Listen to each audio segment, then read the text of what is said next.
We are at Pintastic, New England, 2026. I'm Mark Morriso, Alan Watts III for Sci-Fi Journal. How's it going? It's going great. 11 years now, Pintastic has been going on. 4 years at this location. It's always a blast. I'm having a blast. Hopefully, you're having a blast. Playing a lot of pinball, getting some interviews, and having a good time. Yeah, this is a lot of fun because it's relatively inexpensive. It's what I like about it too is that it's a family event, so a lot of moms and dads and their kids are coming here too.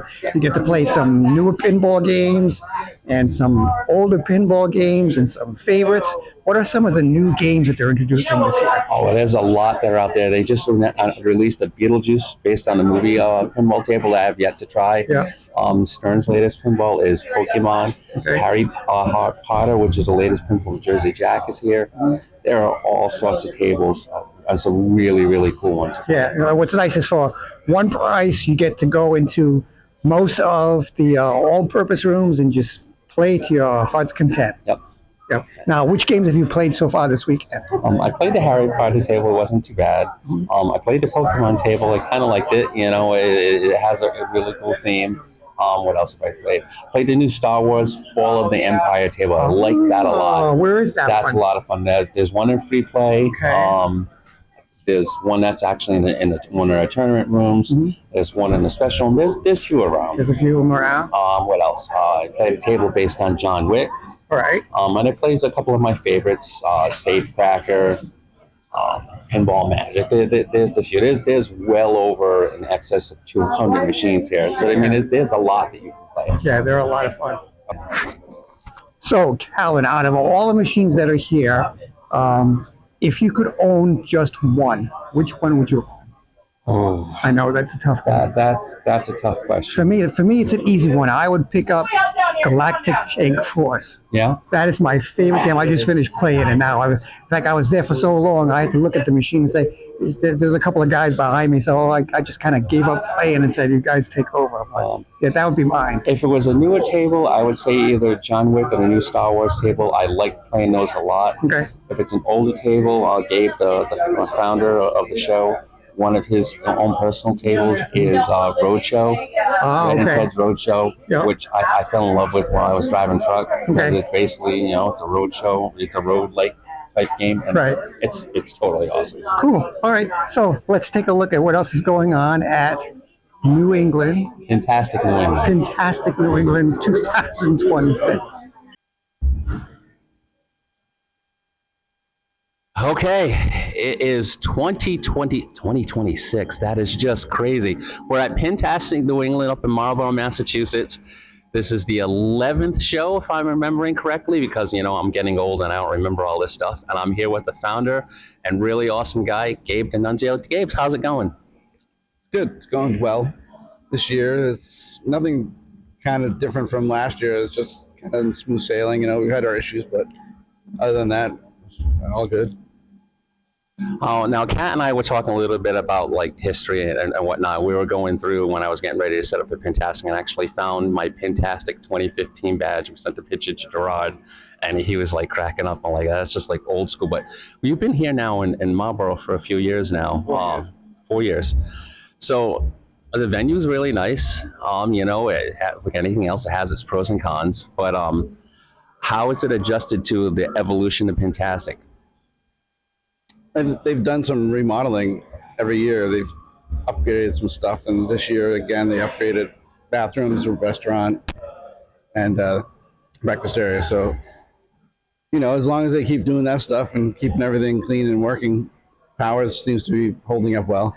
We'll keep going here, Okay, so Pintastic obviously is all about pinball. There's been a lot of stuff that's come out over the past year. You have so many different companies coming out with so many different titles, tables. Anything over this past year that has caught your mind and, have you picked up personally or anything that you liked in playing? Of course, Jersey Jack's always been a great supporter of the show. And Harry Potter's the big game this year. So I picked up one of those. And we have a bunch of Beetlejuices here this year. We have support from Barrels of Fun and Spooky, but Stern obviously shows up with Michael Grant.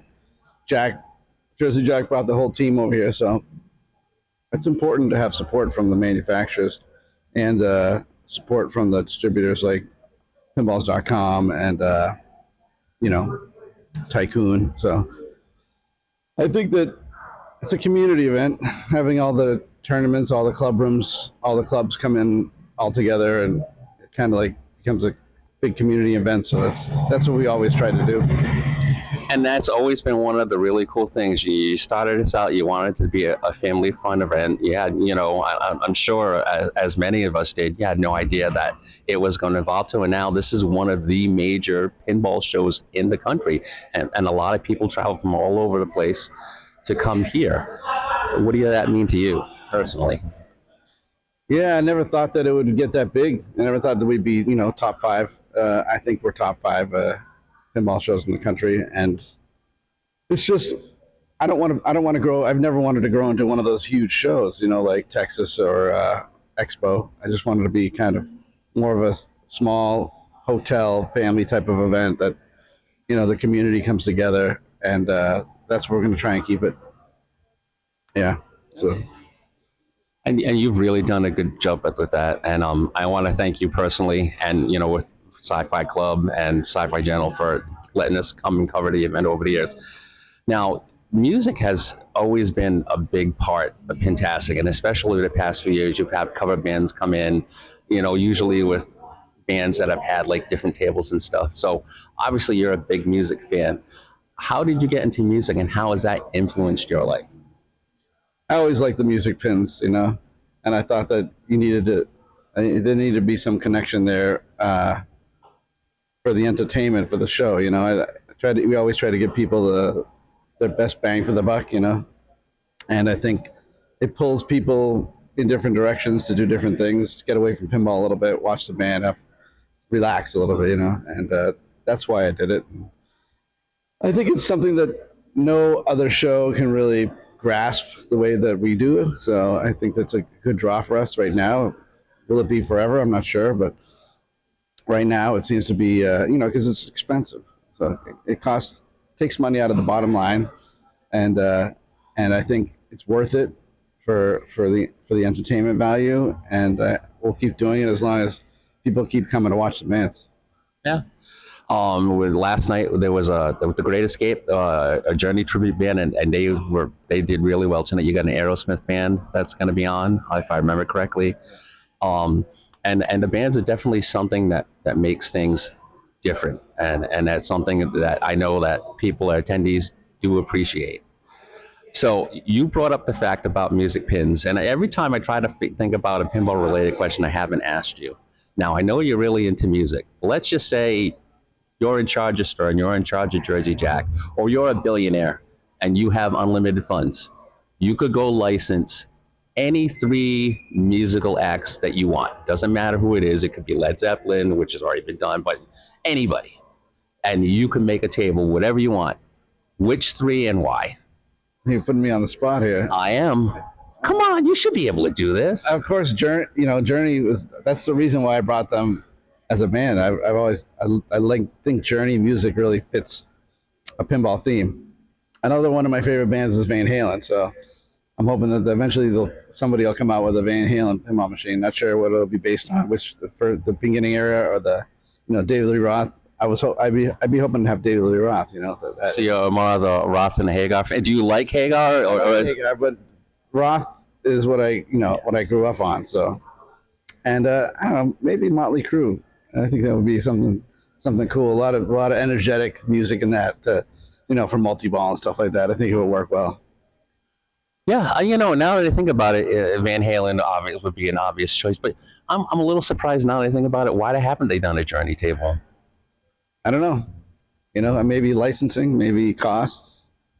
I think they did a big push on the music pins for a while, and now they're taking a little break. But I think you'll see some of these bands coming up soon. They did have that video game way back in the 80s. Which video game? I don't know. Journey had a video game. Really? You didn't know this? Seriously? No. Oh man, you gotta check it. Yeah, they actually had like an arcade game. It was ported to like you know, different like gaming systems at the time.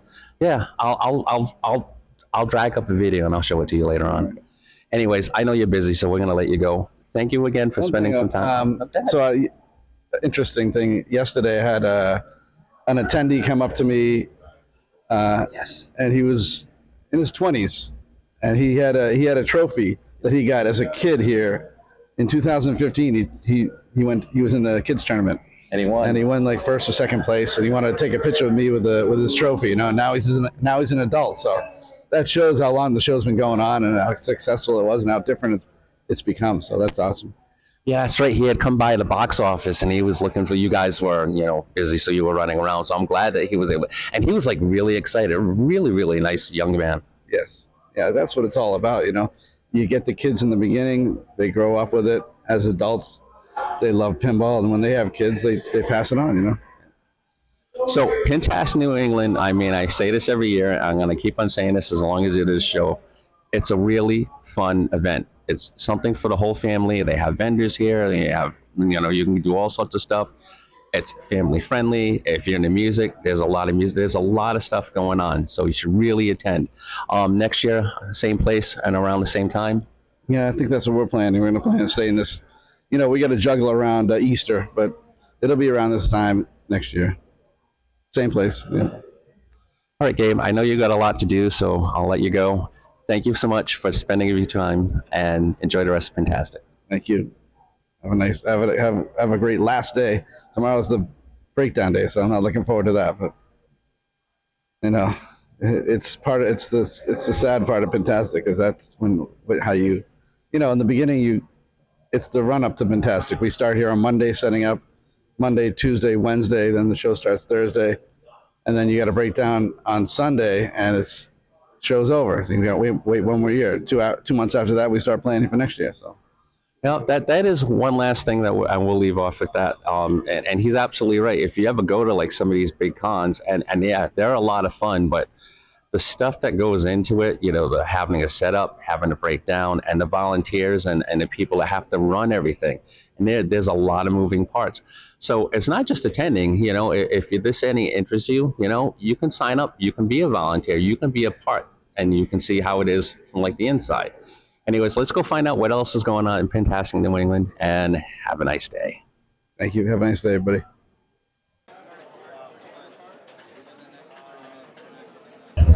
So we're here at this fantastic pinball convention, and who do we run into? Jim and Jocelyn, fellow Rhode Island Science Fiction Club members. Say hello.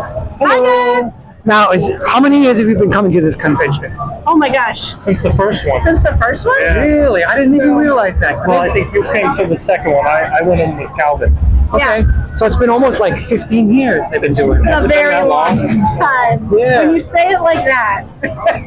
I know. Yeah, since our kids were small, we've been coming. Did you tag them along to it sometimes? Sometimes, yeah. When they were younger, yeah. They enjoy it. Okay. Yeah, or So, their friends. what do you think about this one, 2026? I feel like it's been getting bigger.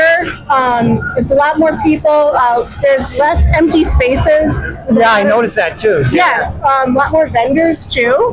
It's been really exciting, actually. There seem to be more pinball machines this year than last year. I think so. Yeah. Yeah, and so the crowds don't feel so overwhelming. There's not a lot of lines behind all the games, mostly the newer games. The newer games. But we've had plenty of playtime, I think, so far. Yeah. Now, which of the newer games have you played so far that you really like?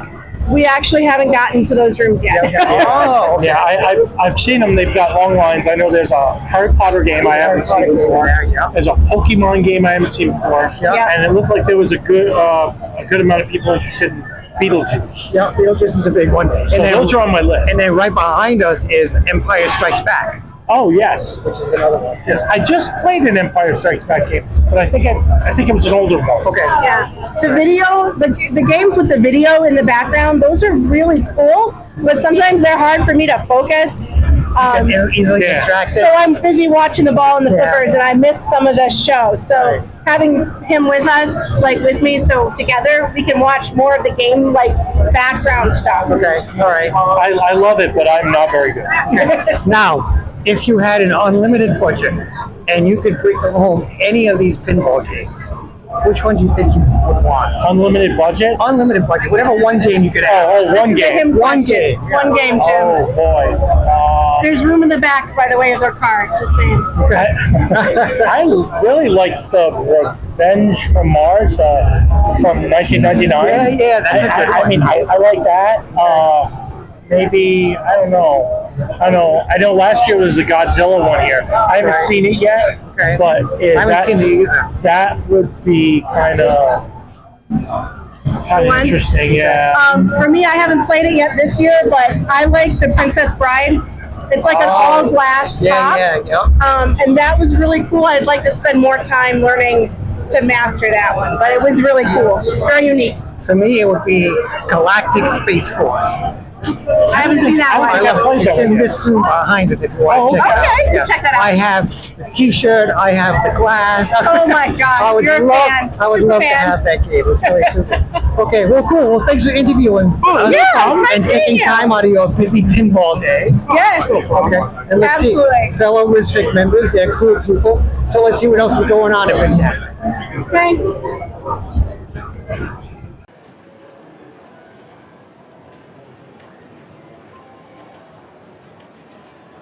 All right, Pintastic New England 2026, and I'm here with one of the key staff members of Pintastic, Jim Swain. Not only does he run the Sanctum, which is a really, really awesome pinball club out in Connecticut, he's also the guy that directs and his crew the Super Bowl Rumble, which is the main tournament here at Pintastic. Jim, how's it going? Good. How are you doing? Doing fine. So talk a little bit about the Super Bowl Rumble. How's it work, and how people can enter, and why is it so cool? It's as they call it, a card-based format. You enter as many times as you want. An entry consists of 5 games. You pick 5 games out of the 14 that we have, and when you play the game, you get a score on it, and that score is compared against everybody else's score that's ever played the game. So there could be a few hundred scores on there. If you have the highest score, you get 200 points, and then it goes down in increments from there. You point down every time. So if you have a really good game, it's worth 200 points. And then you take those 5 games, you put them all together for one total score, add them all up, and that's where you get placed on a ranking. And we have a big leaderboard, and we take the top 28 people to an A division finals, and then we have another 16 that go to a B division finals. And it runs for 3 days, and we have around 260 players or so, I think, competing this year, maybe more. We're not quite done yet, so. Okay. Now, and all of these tables come from your location, correct? Yes. Yep, they're all ours. So how do you just like choose stuff at random, or do you pick, what do you think would be interesting? For the first 9 years, I tried to never repeat a game. We never brought a game back that we had ever brought here before. Got a little hard to keep doing that. It's a lot of games to, you're talking hundreds of games to not have repeated anything. So we've brought back a few games that we may have used in the first year, because a lot of our collection at the Sanctum has been around for 10, 12 years. We have a lot of staple games. But when it comes to picking games, I'm trying to pick games that may not be at the show already, games that people may have not had any experience with because they only made a few of them, or they're an older game that just you never see in the public anywhere. So we try to bring a really unique collection of games that encourages people to play and also gets people out of their comfort zone of playing the same tournament games all the time, and just seeing the same thing. We have a stream and commentary going, so you want to see something different on the stream that isn't streamed in every other tournament. So we try to make it a little more unique than usual. So let's talk a little bit about the Sanctum, because I have been there. It's in where I forget where it is. It's like Meriden. It is Meriden itself. Yep. And it's really awesome. And they do have a really great selection of machines, including my favorite Bonsai Run. So talk a little bit about the Sanctum, how it evolved, how it formed, and if people want more information. It started here, 15 years ago. We were doing leagues, and we were running out of one guy's garage for a season, and then we'd run into another. We go to another person's house, and then they wanted their basement back. So we kept bouncing around doing leagues and stuff. And we got a good crew of people that would want to come out and play, the local community.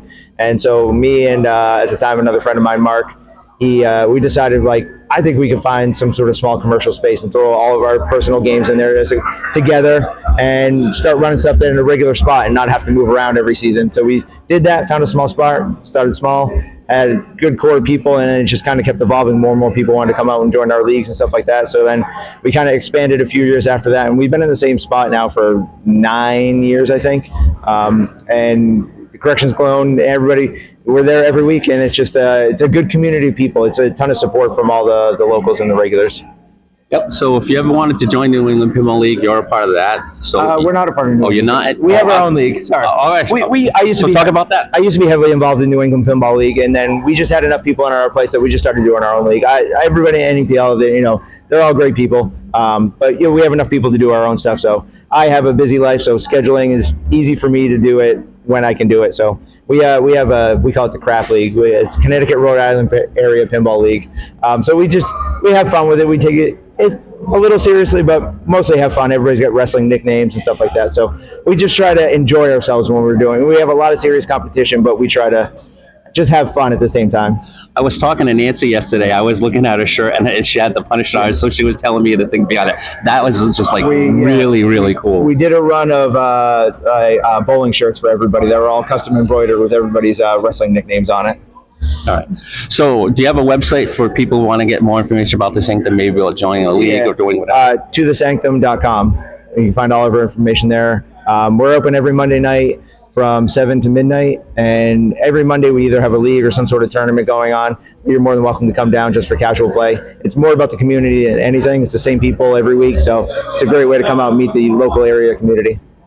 All right, so I'll leave you with two more questions. I mean, we're at Pintastic. Yeah. Obviously, it's all about pinball. Civil War Rumble is a really big draw because, I mean, you have players, including like top players from like all over the country, if not all over the world here.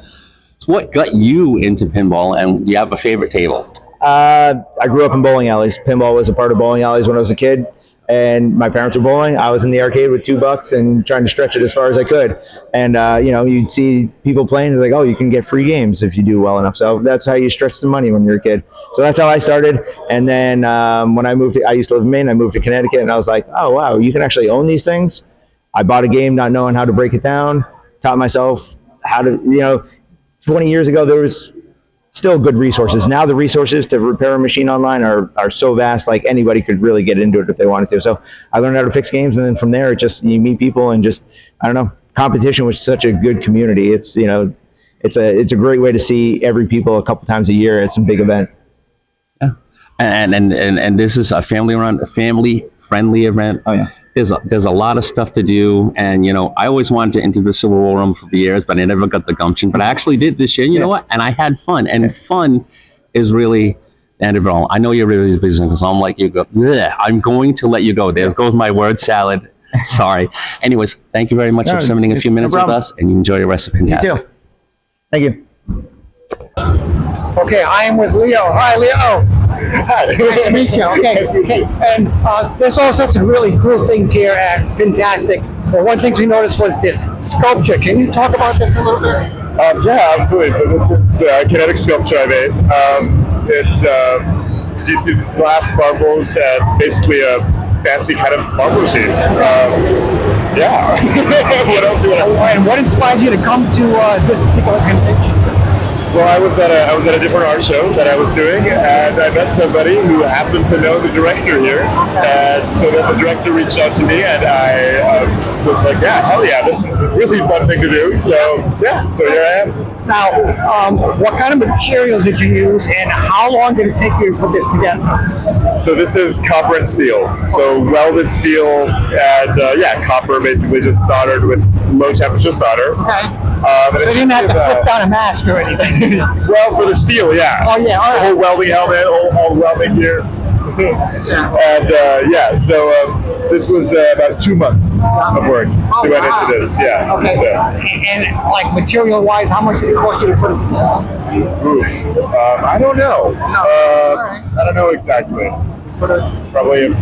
What operates the pulley to make it go up and down? There's a little direct current motor in it. Okay, so you plug it in. Yes, so it's a plug-in. Yeah. Nice. Now I understand you've already sold this sculpture, right? Yeah. Yes. Yeah. Cool. That's awesome. Now, if people want to get in touch with you because they see this and they go, "This is fantastic! I need one in my house right now." How do they get in touch? Well, they could go to my website, which is lcrart.com. Okay. Or they could email me as well, which is Leo Reinhardt at lcrart.com. Yeah. Sounds good. All right, Leo, awesome job. Thank you so much. Thank you very much. Let's see what else is going on at Pintastic. All right, so here's another treat for you guys. We're still at Pintastic New England 2026. I am with Kat Amatrano, who happens to be a member of the Ion Science Fiction Club.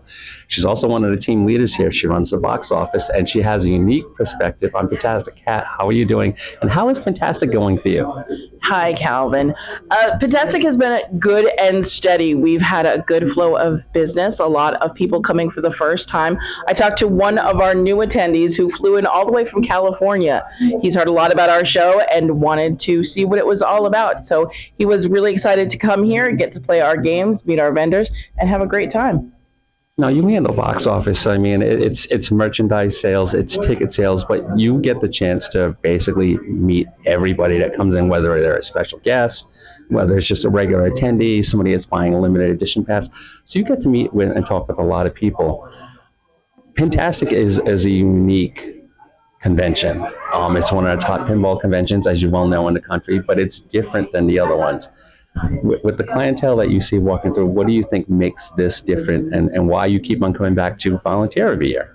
One of the great things about Pintastic is that all of our games are stocked by people who own these games. They are volunteering their machines at their cost to come in so people can have a great time. That dedication from the people who stock our games is really an overflowing trait that goes on to our attendees. People come here so they can play the newest games or some of the older EMP games, some of the arcade games. We have one of our game bringers who brought in a bunch of racing games that the kids are absolutely loving this year. So they're having a really great time. It's the diversity of not just pinball, but of a lot of other things. We get to be the first impression for people who come to Pintastic, whether it's their 11th time, since this is our 11th show, or it is their first time, and they get a feel of what they're going to run into from our volunteers here. Now, you're a really hard worker, and I know you're behind that table a lot. However, you actually do get to go out once in a while and play a game or two. Is there a table this year that is here that you would like to play, or that you've already played that you like and you want to talk about? I haven't gotten to play too many games this year, but I am looking forward to the newer tables. I've heard a lot about Pokemon, I've heard a lot about the Harry Potter games.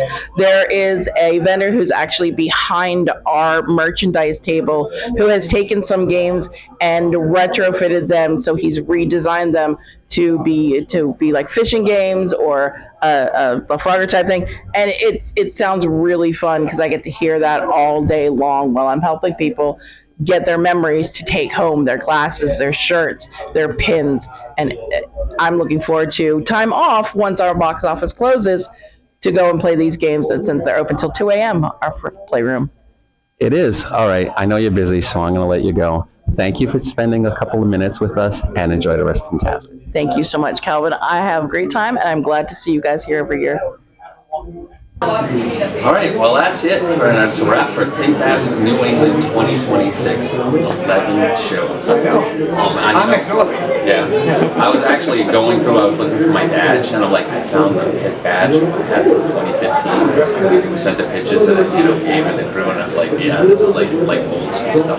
But this is so much, this is probably, honestly, my favorite convention to cover. I love pinball, I love gaming, but there's so much to do. And the people, you come back each year, and the people are like, hey, I haven't seen you in a while, and you get to talking, and you talk about this stuff. That's one of the things that just makes this so much fun, and why I love covering the show. Yeah, I like it because it's a nice crowd, and there are tons of folks here waiting to play the same game. They just stay in line, they're patient, they just wait nicely until the other person's finished. It's smooth. Everybody should get along like they do at this pinball convention. Yeah, and it's a really good place to be able to play like older titles or like the brand new titles. I mean, there's literally titles that just came out like a week ago that are here, like the Beetlejuice channel, which has been impossible to go and try and play. Right. I don't even know if I'm going to get a chance to play, but it looks great. Although, if somebody says the name of the game 3 times, it's like going to be in trouble.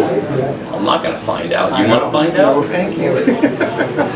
Anyways, so that's what we have. That's a wrap for Pintastic New England 2026. God willing, we'll be back to cover Pintastic New England 2027. It's going to be April next year. As soon as we have details and more information, we will let you know.